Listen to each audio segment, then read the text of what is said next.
One of my greatest accomplishments is actually establishing the ACHCA, which is the American College of Healthcare Administrators, and not just establishing it, but growing it. This was a fledgling chapter. It's a part of the American College of Healthcare Administrators nationally. So for Florida, it was barely there. There maybe had 3 members. And I was able to grow the membership from 3 to 385. In a year you started? In a year. I started. What would you guide them on in regards to doing the proper research on a skilled nursing facility? I would literally say, do not go in the middle of the day because everybody's there. The administrator, the social services person. She's giving you jewels right now. Everybody's there and they're going to put their best foot forward because that's what they're there for too. What I would advise is you go in on a weekend. This is when all the when the cat's away, the mice will play. This is what you're going to see and smell when the powers that be are not around. But also you need to ask right away, can I see your binder or your book of all your previous surveys? It lets that person know you know what you're doing. Family, I want to please keep your thought. I just want to say, do you understand she's saying you're setting precedent from the start? As soon as you enter the facility, now with your loved one, your name is not going to be ringing throughout the facility. Oh, you know Mr. James? Yeah, his daughter came in here asking for the binder.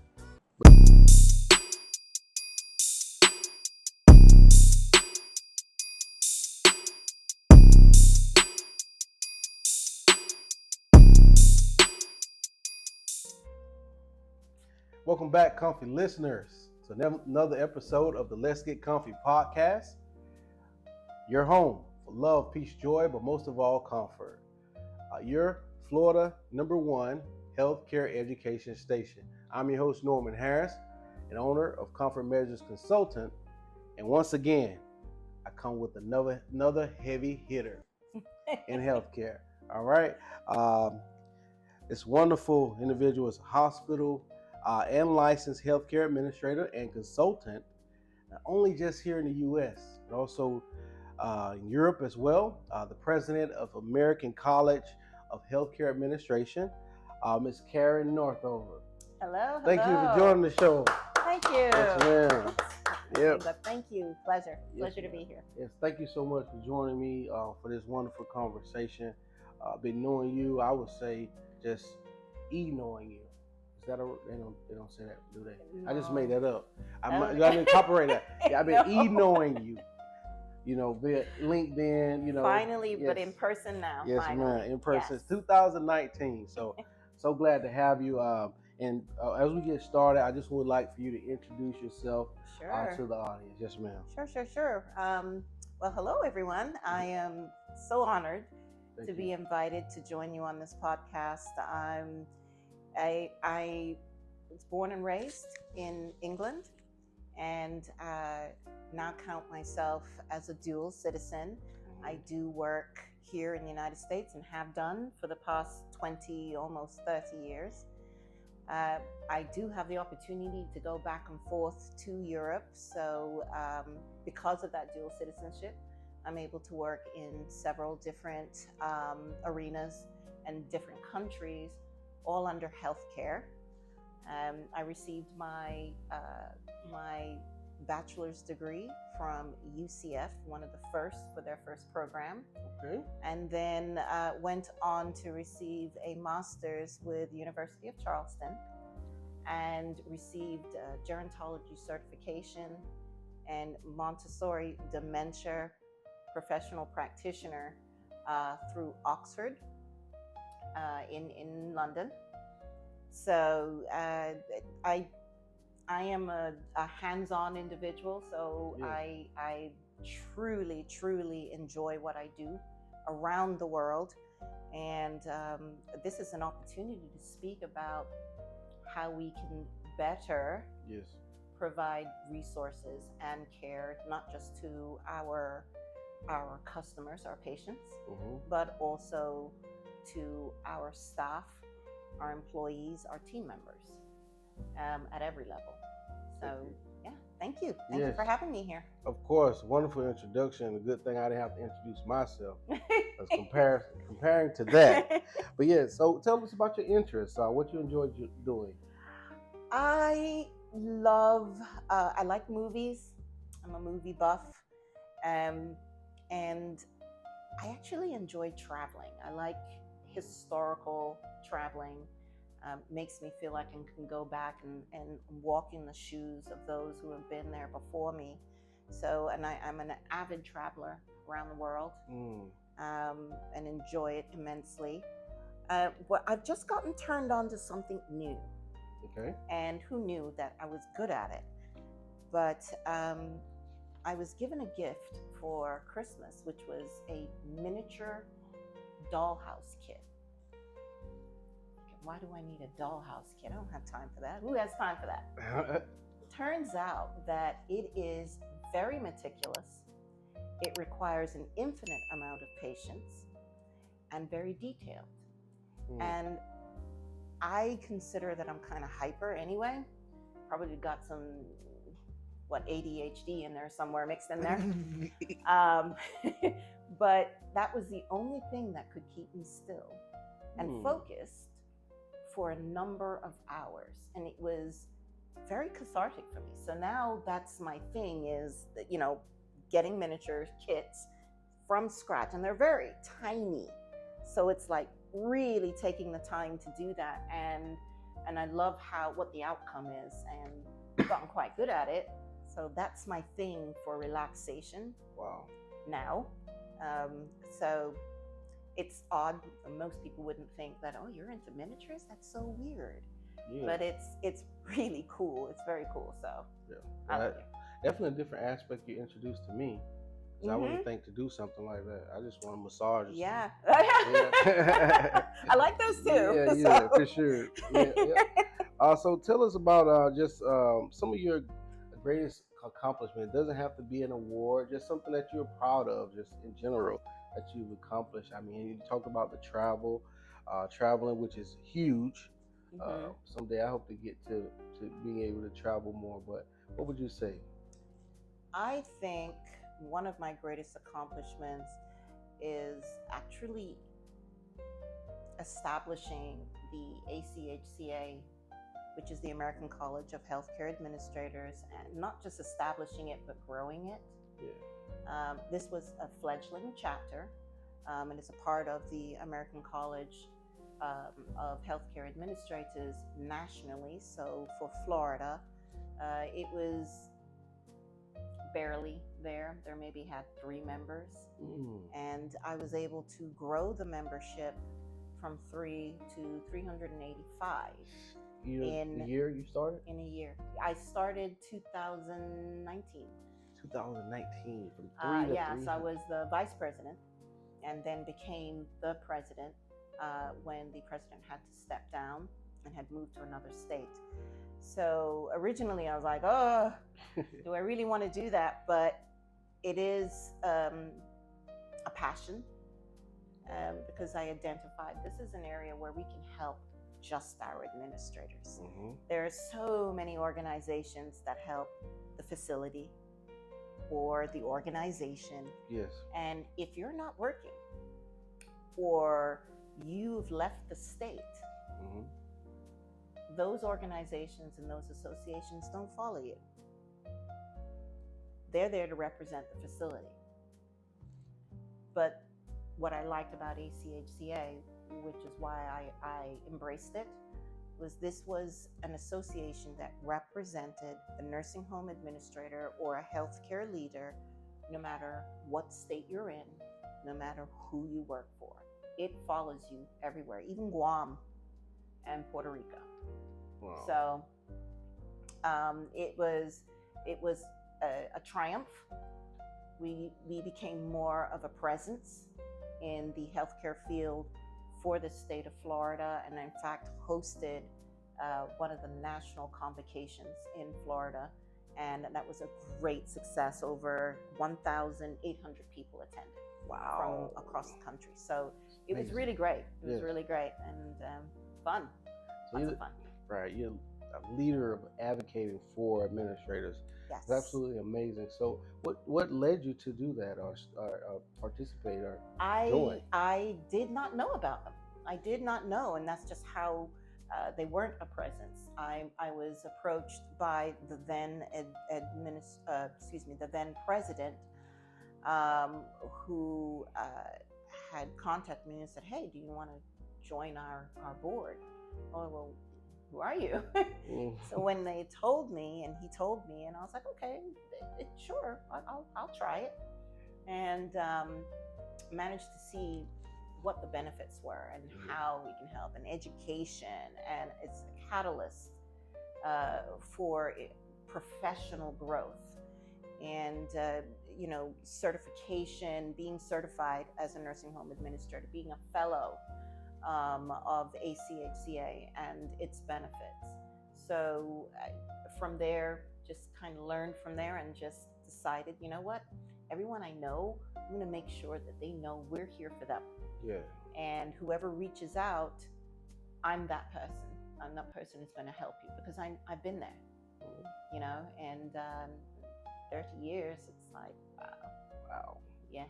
Wow, that's really good. I'm gonna applaud you again. Oh, well, thank you. Thank you for that. Yes. Thank you. So, for ACHA, for an administrator, let's say if they're a new administrator, going through the AIT process, even in some cases, if they're listening here in the audience, what are some resources and benefits that the organization offers, and how can someone become a member? Oh, wonderful, wonderful. Well, I will first start with the ACHCA website. That's the first place I advise everyone and anyone to go, whether they are seasoned administrators or if they are emerging leaders or in an AIT program, or even just a student. There are several scholarships that are available on the website, which is achca.org.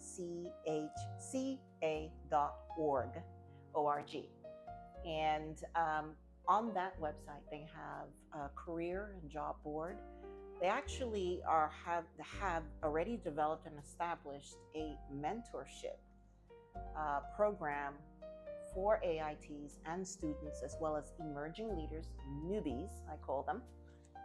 And that mentorship follows you through for at least 5 years. Wow. I know that one of the big discussions is the limited amount of AIT programs and preceptors that are available in the state of Florida. Paid ones too. Yeah, and it's very limited, and we used to have quite a bit. Limited means like 1%, like yes.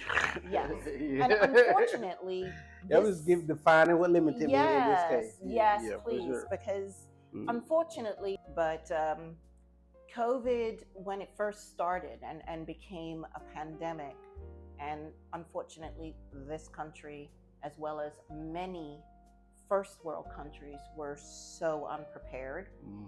I like to say, and I know a lot of people don't like to hear it, but I always say there was many first world countries that had third world response to something like this. But as a result, you had a lot of preceptors that either left the business, were one of our victims, early retirement, or decided to do something else because it was that stressful. And for those who lived and worked through the COVID pandemic, they know exactly what I'm talking about. The constant fear of what tomorrow is going to bring. What's the new rules? They changed it again. What are the, what are we supposed to, wasn't even, it was almost every day. Yes, every day. Where's the supplies coming from? Why, this, that. It was extremely stressful. And there was quite a few people, unbeknownst to a lot of people, they did do a study where there was a high rate of suicides amongst healthcare leaders. And I'm including physicians, nurses, those who are on the front line. Really? A lot of suicides because of the helplessness and the unknowing of where are we going with this. I don't know if I'm going to come home and give that to my family. You know, I'm working 24 hours with a 2-hour break, trying to save lives, and that helplessness, that dejectedness, that despondency, it carved out quite a bit. And then we didn't, as first world countries, we did not anticipate that once we had managed this pandemic, this awful infectious disease, this deadly disease, how we were going to recuperate employment-wise, labor-wise, to ensure that the holes that have now been vacated are backfilled. Yes. No one thought about that. And then what happens is, boom, now I've got 15,000 nurses I need. Right. 18,000 physicians I need, and across the country, if not across the world. And we didn't do any training. We haven't, extradited. We haven't moved up the training process or put in place something where we have someone now that's going to fill those shoes. And so what we ended up doing is being short in labor, and then paying everybody and anything just to fill those slots, even paying our current employees.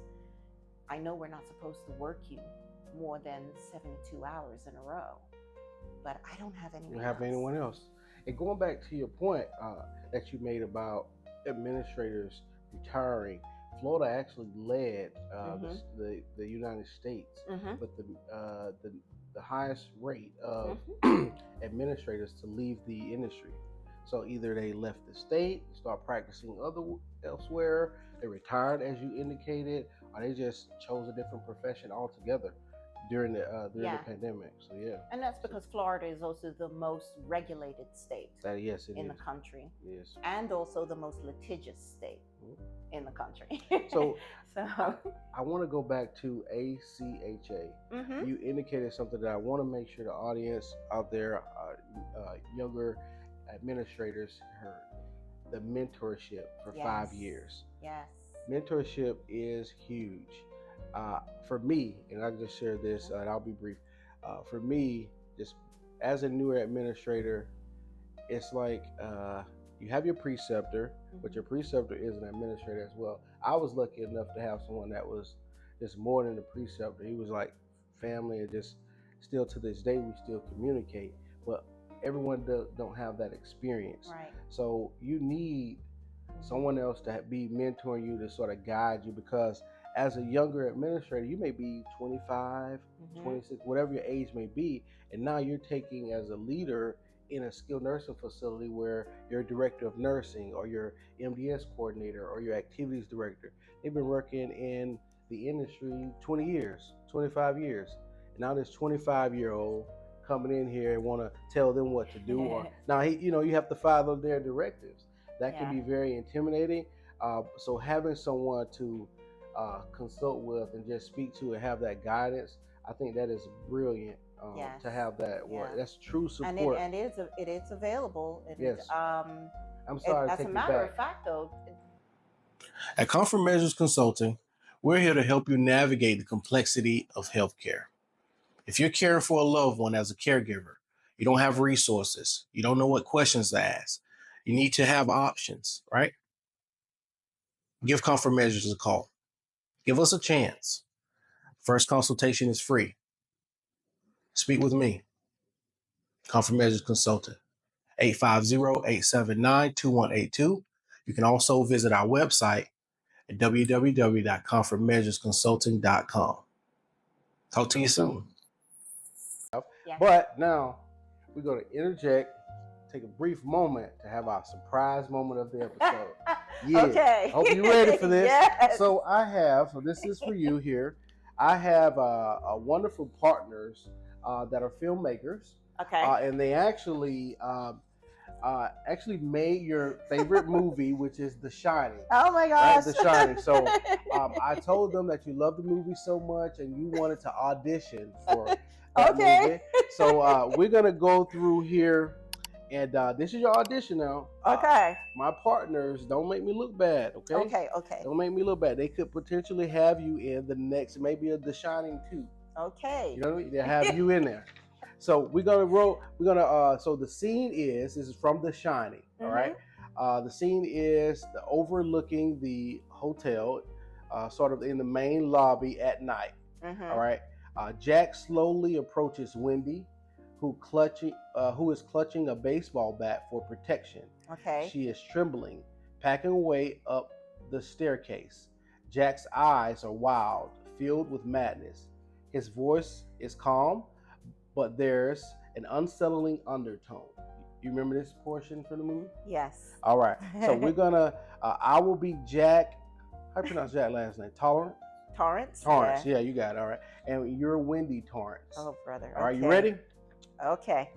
So I have a mocking tone. Wendy, darling, light of my life. I'm not gonna hurt you. You didn't let me finish my sentence. I said, I'm not gonna hurt you. I'm just gonna bash your brains in. Okay, look, just stay away from me. Okay, just stay away, please, Jack. I don't want to hurt you. I don't want to hurt you. Wendy, stop swinging that bat. You don't know what you're doing. Just put it down, and we can talk like civilized people. Okay, look, just please, Jack, please don't do this. Just stay back. I don't want to hurt you, please. Hurt me? You're not gonna hurt me. No. You've always been afraid of me, haven't you, Wendy? That's okay. I'm just going to make sure you never leave. Just stay away! Please, just stay away! Stop! Please, please. You've been a thorn in my side since the day I got here. But don't worry, Wendy. It's all going to be fine. Just give me the bat. No. Oh God, I'm so sorry. Oh, Jack, I'm so sorry. Yeah, you can. You did that one. Yes. End scene. Yes, ma'am. Man, that's no. I'll get it. No, you're gonna get it? Yes, okay, yes, wonderful. Right. Thank you. You did a great job. Wow. Thank you. So, Buddy Isaac. I'm just making up some names right now. Filmmakers of The Shining. You saw. She is definitely worthy for The Shining 2. Have her on set, right? Good job. Thank you for doing that. That was different. That's fun. Yes, thank you. I'm glad you enjoyed it. You did way better than me. So we'll jump right back into the episode now. And I want to go into just your experience and what you had as a skilled nursing administrator. One thing that stood out to me was Covenant Village of Florida. You led them to a 0 deficiency annual survey result. You see these type of results like far and in between. I mean, rarely. Just go over some of the methods that you installed there, the practices. Of course, it wasn't just you, because that's my philosophy as an administrator. It always takes a team. Yes. Let's go over if you briefly would just go over that for a newer administrator. I was asked to. It's located in Plantation, Florida, so it's close to Miami. And I was asked to come down there because they had gone through some major changes in ownership. And when I first arrived to any building, my first thing is to be as inclusive as possible. My philosophy in life is not, you hear this one phrase where,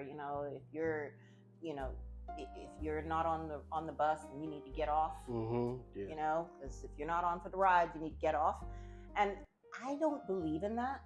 I believe that if you're on the bus, you might just be in the wrong seat. And to identify, hey, here's your strengths, here's your weaknesses. Now we're going to play on each other. I'm learning from you. this is how I get over on those older adults.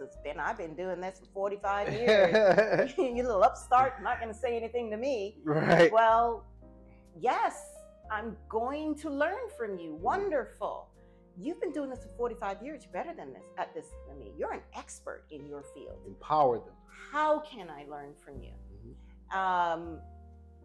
And by doing that, you are now creating a team sensibility of, I'm as important and as valuable as the person who's sitting in that administrator's chair. And that person values my opinion and acts on it. And to include them. And because of that, we were able to build a team where it was almost nuanced. It was almost as if we didn't even have to speak. It was all, when the surveyors came in and we had programs already in place, the surveyors came in and we're seeing something, or we're looking at something, and I would just do this. And right away, they're like, and they're gone, and they're doing this and they're doing that. And we would have code words. Connection. Yeah, it's that whole, you know what I mean? Yeah, right. Check that, right? And we honestly did our best because we cared about the resident and the patients. It wasn't about, well, corporate wants to make this amount of money, or corporate wants us to reach this benchmark. And that's very often the challenge of trying to balance the corporation benchmark and their expectations, the provision of healthcare to your clients, your customers, and then also meeting compliance with the regulations. That is a wobbly triangle. It is.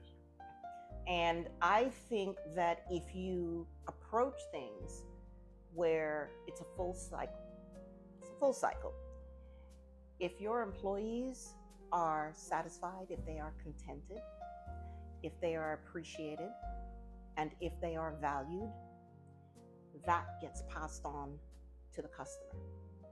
The customer then passes that information on to future customers. And that also means, it's a full circle, we're making money. Yep. We're making money, we're meeting the compliance issues, and we're also ensuring that we're reaching those benchmarks. Sometimes there are times where you have to stand up and pick and choose your battles. There are times, and at that location, you had a corporation who had no idea how to manage a skilled nursing facility.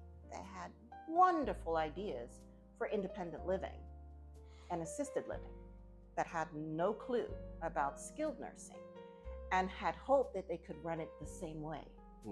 And I was very patient.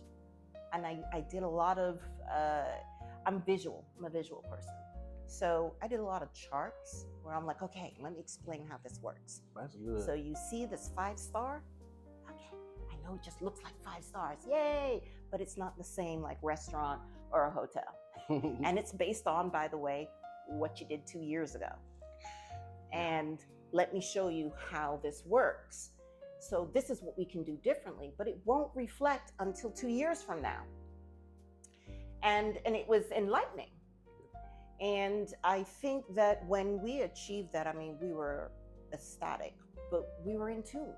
We were working like a well-oiled machine, and it was all mutual respect for each other. And you refer to the CMS guidelines. Yes, as well. the CMS guidelines for the 5-star. And 5-star, yep. A lot of companies think that that's the end all.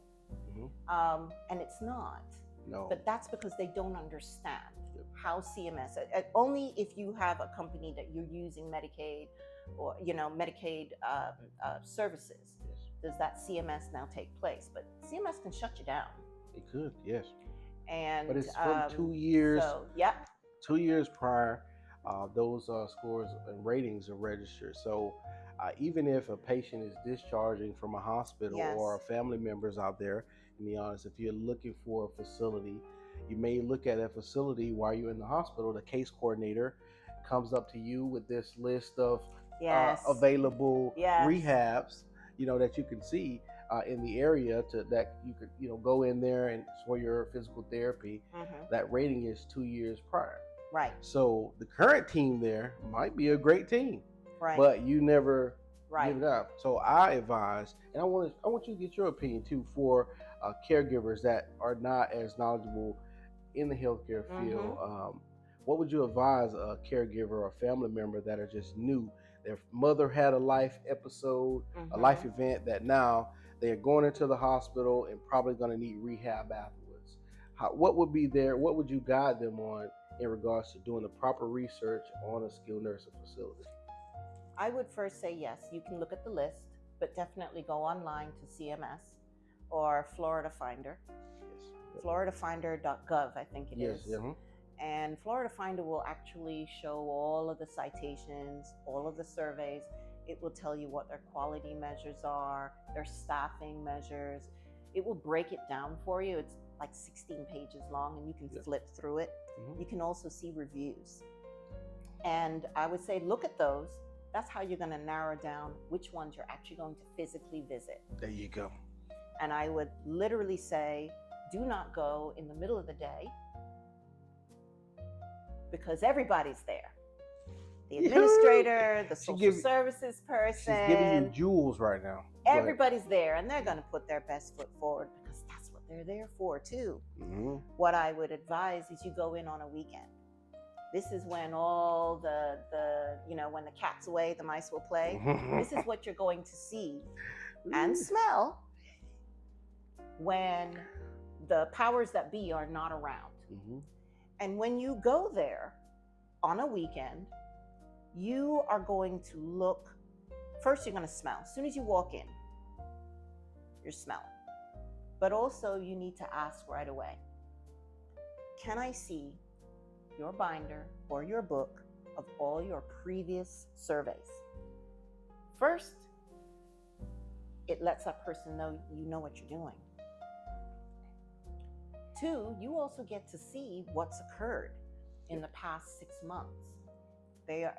Each facility is required to have available for perusal all of their citations, all of their surveys, including complaint surveys. So at least you can get a chance to see, okay, they've had 3 complaint surveys in the past 6 months, and all for mismedication. Family, I want to please keep your thought. I just want to say, do you understand? She's saying you're setting precedent from the start. As soon as you enter the facility, now with your loved one, your name is not going to be ringing throughout the facility. Oh, Mr. James, his daughter came in here asking for the binder. But go ahead, sorry. Yep, absolutely. And because you want them to be on their toes, but you also want to see the real deal. And then I always tell anyone that comes into any of the buildings I manage, I will gladly sit down with you and talk with you. But to be honest, you'll get the real deal, honestly, from a housekeeper. Not the CNA, not the nurse, from the housekeeper. My housekeeper loves me though. So. Why? Housekeepers are in and out of those patients' rooms every day. They are there cleaning, they are there seeing, they are there watching. They know, who's always in bed. You know that. They know, because they see it, who is always having some erratic thing, or the food is on the floor, or there's screaming, or there's, all sorts of things. They know. I would say you do that even if you had to go to a hotel. I never talk to concierge or anyone else that's working at the hotel. You know who I talk to? The housekeeper. EBS. I talk to the housekeeper or the maintenance guy. Because I want to know, okay, so you live around here, yeah? You're local. Where do you go to eat? They're going to give you the real deal about your local area, not the tourist trap stuff. And so talking to a housekeeper in a facility, you will get more information than you would normally get from the nurse or the director of nursing or the administrator. And that's Can I- just Can I something. piggyback on that point of Mhm. even your housekeepers as well? This validating what she's Mhm. saying.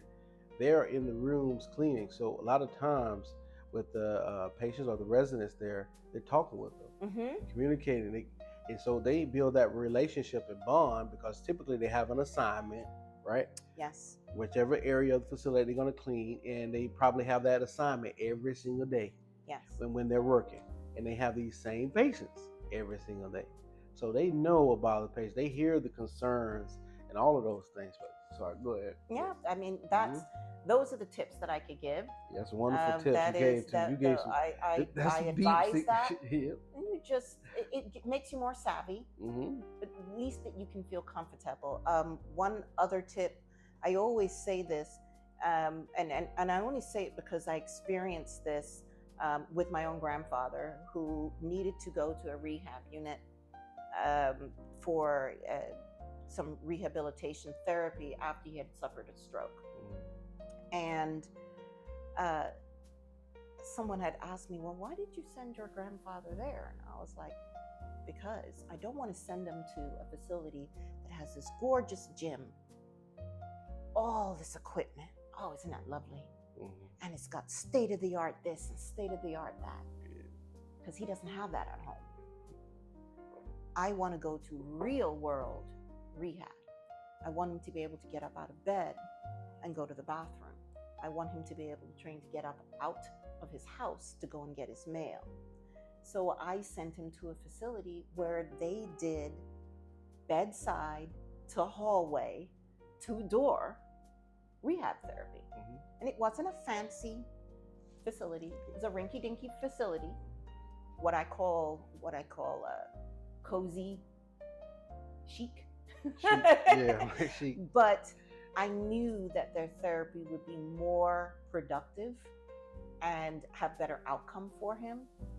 Because when you do all this fancy gadget in these wonderful big gyms, you go home and it's like, okay, well, I want to continue my therapy, but I don't have that machine here. So I always say, think about real world rehab. Real world. And families as well, caregivers out there. You can also ask the facility to have your physical therapist team to do a home eval. Yes. Right? They can go out to your home, look at some, advise you on some home modifications. Yes. But also they can assess sort of what your home-like environment is and sort of cater their goals of care and their practices in regards to your recovery process, tailor it to your actual home setting. Right. That's a very good insight. But we're going to pause here. Yes. For Okay. another surprise moment. Oh, no. Okay. Because you gave some wonderful tips. So I think what I want to do at this point in time, I want to know one healthcare. You don't have to expound on it very long, all right? Okay. But one healthcare aspect that just irks you, you do not like, that doesn't make any sense to you, and give that to the audience here today. I want to know from not Miss North Under, but Miss North Over. Okay. Well, oh geez, I'm gonna have to think about which one, because there's a couple. I think what irks me is the cost. The cost of healthcare. Again, being from a country and a nation that provides and not just provides it, but practices preventative medicine for free. And yeah, nothing is ever free. But however, we do pay taxes. But I can see where my taxes go. If I need to see a physician, if I need to get a certain test, if I need to go for dental work, if I need mental health care, or other programs or resources, I don't have to scrounge around or go to another state to get it. I can go straight to that and see my primary physician, and that's a done deal. It doesn't matter how expensive it is. I'm getting that. So what irks me is that we are in one of the superpowers of the world, and yet our underprivileged, our young people, our elderly, they can't get this service without it costing. I mean, you go to a hospital and they charge you how much for 2 aspirin? Are you out of your mind? Why? Because it is a capitalist country. Yep. So is England. But they figured out a way to provide that care without it costing an arm and a leg. Yes. I still don't know where my taxes are going here in the state of Florida. Practicing shooting missiles and stuff. I don't see it. Ride around on the I jet flying over and stuff. I will pay willingly if I can see the benefits of my taxes. I'm just telling you where it's going. Is it going practicing military practice and stuff like that? That's an irksome thing for me. That's a good one. Yeah. I like that. Okay. I like that. All right. So get into, I speak to caregivers and we provide knowledge and resources for people to age comfortably. Target audience here is 35, 65 years old, 70 years old, right? And I want people to become more bold about aging. And actually, like you indicated, preventative measures. Be preventative while you have the chance, while you're 35 years old. So I want my audience from you to know some resources that are available in the community that could benefit caregivers. Because a lot of times our caregivers, they get so honed in on, I'm going to take care of my own mama. Yeah. You know, I'm going to take care of, this is mine. And they then next thing you know, they lose their marriage, right? You lose your dating life is gone. Yes. All of those aspects and things happen. So we are here to support you and provide those resources. And I have Ms. Northover. Okay. I would always suggest as a caregiver to reach out to your churches. Your churches are very heavily involved with a lot of programs that is specific for nonprofit organizations. But if you're looking also for different resources along with different programs that might meet your needs, respite care, but also support groups. Support groups, yes. Definitely reach out to your teaching hospitals. So you will have quite a few hospitals that are affiliated with, depending on which area in Florida you are. You've got Miami University as an excellent teaching hospital.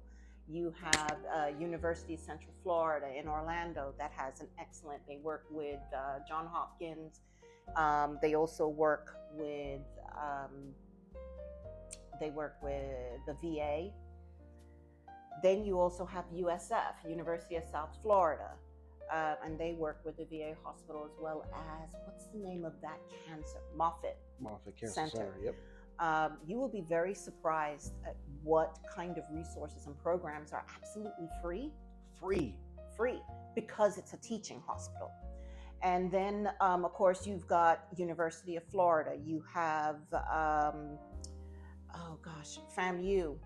Yes. And then I think there's a teaching hospital. They're everywhere. Yeah, everywhere. Everywhere. Yeah. Florida, Baptist Hospital, they've got one in Jacksonville as well as in Naples. So they're everywhere. Please do. If you don't know where to start by just picking up the phone and calling that teaching university and ask them, I would like to take part in whatever resources or programs you have as a part of your teaching hospital for this particular concern I have. That's good. That's really so good. that's the best way to be able, because there's a lot of niched programs and resources that are only specific for certain areas of Florida. So that's really good. It's not across the state all the time. So for you, what is something new or new initiatives, anything that you're working on right now or in the future, upcoming, future goal? I am hoping to continue doing what I'm doing, but branching more out to the Asian countries. You might find that a lot of Spanish-speaking countries and Asian countries rarely utilize nursing homes because of their traditional culture, which is you helped take care of grandma and grandmother at home. But they're finding that as a result of COVID, there is no children or grandchildren to take care of grandma or grandpa, and they're finding more and more so that they have to open up facilities for grandpa, grandma, mom, dad, great aunt, uncle. There's a program, and it's not a program, but there's a company called Precision Diagnostics, and you can look that up. Precision Diagnostics. Precision Diagnostics is a lab company, and what I like about what they do gene testing, and that is now going to be one of my focuses. I actually just took a gene testing, and I had my father complete one. And what I liked about it is this is something that should be offered at every hospital, at every doctor's office, at every facility that has a dementia unit or anyone that's on site services. Gene testing actually checks to see what you're missing, nutrition, what works for you, what medications you're on, and whether or not that medication, you metabolize that medication. Because too often right now, let's give them this. We'll try it for 30 days. Then we'll titrate it down by 10 milligrams. But then we'll add this, and then we'll add that. And it's many months, if not years, before they determine, oh, well, this is the medication that works for him. Yep. And why bother go through 2 years of this medication, that medication, over-medicating, under-medicating, wrong medication, reaction to this medication, and blah, blah, blah, when you can do some gene testing, and it's free, by the way, through Precision Diagnostics for the resident in a nursing home, because it's part of, they bill it to Medicare and Medicaid. Wow, that's really good. So why not get something like that that can ultimately say, yeah, don't give him this. Right. He's never going to metabolize that. His body, based on his genes, it doesn't work for him. However, these groups of medications work for him. And if that's something you can cut through all of that, that's 2 years worth of guessing. Right. You can go straight to it. Why not? And I'm finding that that's not the case. And I don't know why it's not something. I think maybe at a different level, it might be because you're not going to make any money. I know why. But I don't want to be blackballed yet. Yeah, well, you can. I know why. Because I have my why. own thought. But yeah. But that is amazing. Yeah. Because that cuts down for a family the negative reactions from a medication. A lot of times a patient whole jaw I've seen just from experience may swell up. Oh, that's the new medication he's tried. The physician tried on him. But that is wonderful. Precision Dynamics, right? It's Precision Diagnostics. Diagnostics, okay. Mm-hmm. Precision Diagnostics. Yeah. That is wonderful feedback. Please look it up if you have a loved one that are suffering from any illness, right? For it to have that, actually, it's covered under Medicare. You said it will be. Yeah, in nursing home facilities, it is covered under Medicaid, and I believe there are certain hospitals or for certain diagnoses under Medicare. I just think it's something that should be offered. Right. Period. It should be a part of the Medicare and Medicaid program. That this is offered and it's free. Mm-hmm. They don't charge the patient. They don't charge they bill it to the state. They bill it to a CMS. So let them. Right. Everyone's earned that, so let them take advantage of it. So I just thought of this question here. Just hearing you, understanding that you are well traveled. You have expertise in different areas as well. Just what are some challenges and hurdles that you encounter? Just for whether it's Europe or whether it's here. Just what are some challenges? Because you seem like you've been in different rooms that a lot of people won't be able to, have access to. I think one of my challenges, and looking back on it, was the best move that I made. Mm-hmm. You earn your license, and you need to protect your license. And I know there are companies out there that are like, I don't want to hear about you. Well, that's my license on the wall. Mm-hmm. You want me to do this, and you want me to do that. It's okay to say no. It is very okay to say no.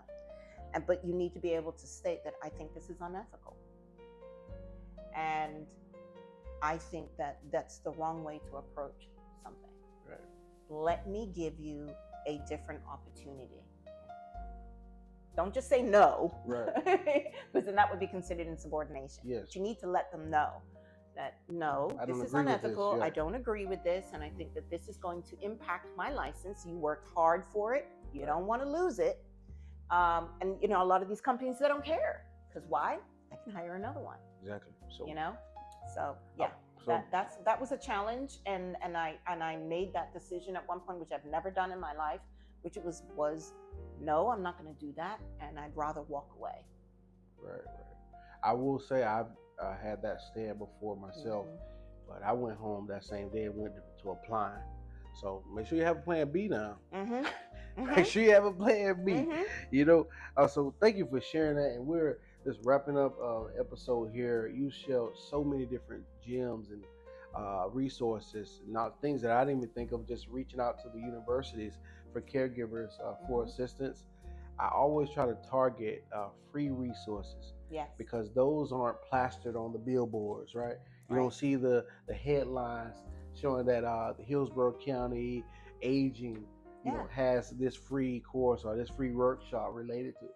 Yes, there's an association by the name of Falls Free Florida Coalition. They actually will go into your home and help assist you with, one, doing a home assessment, safety assessment, but also help you get grant. They have grant funded programs where you can get upgrades to your home, right, for your loved one, right, to add a ramp in, right, remove the lip there that's under the door frame. A lot of those in the places like that where falls happen, right, through the door frame, right there. Grab bars, adding those type of assistive devices and equipment to bathrooms. One thing I think I recently learned too by attending a home assessment certification course, I learned that the number one place where falls happen is between the toilet and the shower. Yes. Number one. So it's education and resources out there. I do advise, not telling you what to do, this is just the only recommendation. Instead of spending an hour scrolling on TikTok, an hour scrolling on Facebook, buying Granny her favorite purse or getting her hair done, do something that could benefit her health long term, right? I actually, and I'm not just talking this, I just did this for the first time this year. I'm just sharing this story I'm talking. But with my parents, and they was looking at me like I was crazy, but I for Mother's Day and Father's Day this year, I gave them like healthy teas, like herbal teas, because I'm into herbs and stuff like that. And I purchased it for them, like that was dedicated to maybe fighting fibroids in your body. So that's something I did for them instead of investing in a purse or something like that. I said, you know what, I'll do something that can actually benefit their health overall. So, but thank you for joining our episode. But before we conclude, I have one thing here, two surprises for you. Oh, Lord. Special gift to you from Let's Get Comfy Podcast family. So thank you. Thank you so much. Thank you so Enjoy the much. show. Thank you. You got Trevor Gunn. Thank you, Trevor, man, helping me out today. Appreciate it. Like much joy and love. And then the second surprise is you said your favorite song was "Killing Me Softly." Oh, I love "Killing Me Softly." And I just believe in my heart you have a beautiful voice. Oh, Lord. And if you can give I never know the words. You never know the words. Well, give us 10 seconds of what you can think of. Just 10 seconds. Can we just do the 1, 2, 3, 4, 5? When you want to do that? You want to do the challenge? Well, I won't make her do that. But I do have I do have a backup. So my backup for you is if you could go on a date with anyone. Okay. Who would it be, and what would you want your date to be like? If I could, Idris Elba. Okay. And it would be a ski trip to Switzerland, a cozy cabin. All right. Now that sounds good right there, really. Everybody want him, man. Bro. He's just a lovely guy. And he's English. Okay, thank you for that one. So if you share people different websites where they can find you. Yes, ma'am. Again, www.achca.org. and my email at northunder@gmail.com. And again, as we reiterated before, precision diagnostics for those gene testing. And if you have any questions, please don't hesitate to call me or rather email me. I'll send you my phone number and you can call me. Just don't please call me at 2 a.m. Because I'm sleeping and I sleep hard. But yeah, we can do that 1, 2, 3, 4. You want to do it? Yes. Let's do it. Okay. You don't want the beat? Yeah, we can do the clapping. Well, I'll let you do the clap then. Okay. I'm going to let you start too because I never did it. God. All right, okay, so this is the, what's it called? The 5, 6, 7, 8 challenge? Yes. We're about to kick it right now. Here we go. Okay. 1, 2, 3, 4, 5, 6, 7, 8. 2, 3, 4, 5, 6, 7, 8. Oh my God. You have to go 3, 4, faster. 5, 6, 7, 8. 4, 5, 6, 7, 8. 5, 6, 7, 8. 6, 7, 8. 7, 8. 8. 8. Oh. 7, 8. Oh, you got it. 6, 7, 8. 5, 6, 7, 8. 4, 5, 6, 7, 8. Oh, you got it. 3, 4, 5, 6, 7, 8. 2, 3, 4, 5, 6, 7, 8. 1, 2, 3, 4, 5, 6, 7, 8. Let's Get Comfy Podcast. All right, baby. Check us out on YouTube at the Let's Get Comfy Podcast. You also see us on Facebook and Instagram at Comfort Measures Consulting. Thank you for joining us. Thank you for watching. Thank you for